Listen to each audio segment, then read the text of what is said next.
It was still dark when Daniel zipped up his old climbing jacket, the same one he'd worn 30 years ago on this very mountain. It didn't fit quite the same anymore. The sleeves were looser, the shoulders stiff, and the zipper caught sometimes, but he couldn't bring himself to leave it behind. Some things carry weight not in fabric, but in memory. Outside, the cold bit gently at his face. The sky above him was ink blue, freckled with stars, and the sharp mountain air filled his lungs like a first breath after drowning. He looked up at the peak, jagged, ancient, impossibly far.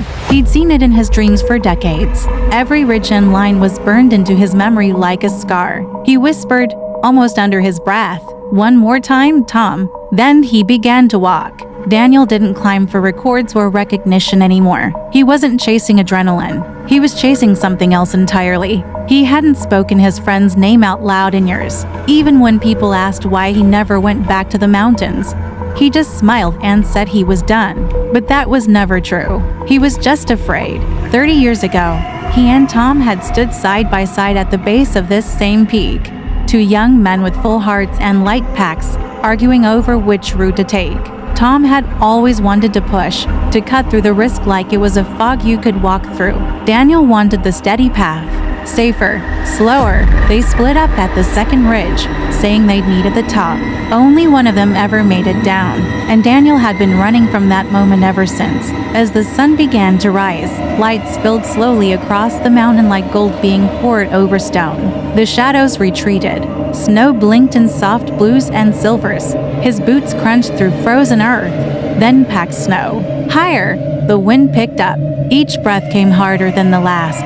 His fingers stiffened inside thick gloves. Still, he pressed on, step by step.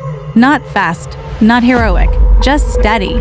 He passed the ridge where they had last argued. He stopped there, hands on his knees, breath fogging the air. And for a long time, he just stared out. The same valley, the same curve in the trail, the same wind. In his mind, Tom's voice still echoed, joking, impatient, calling out that the shortcut would save them hours. "I should have gone with you," Daniel whispered. He reached into his coat and pulled out a small tin, worn smooth over time. Inside was a folded letter. The corners yellowed and softened from being opened and refolded so many times. He opened it slowly. The ink was smudged in places. He read aloud, softly, each word landing like a stone in the silence. "I blamed you for years. Said it was your fault. Said you should have listened.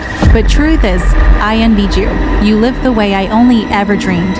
All in, no fear, no breaks. And I've been walking in circles ever since." He knelt and tucked the letter beneath the flat stone near the ridge. "You waited long enough," he said. By the time he reached the summit, the sun was low again. The air was thin and so quiet it almost hurt. The world below looked impossibly small. He sat down slowly, letting his pack fall beside him. He didn't cry. He didn't cheer. He just looked out at the horizon, at the sea of peaks and sky, and felt something loosen in his chest that had been tight for far too long. He unscrewed a flask and took a sip of lukewarm tea.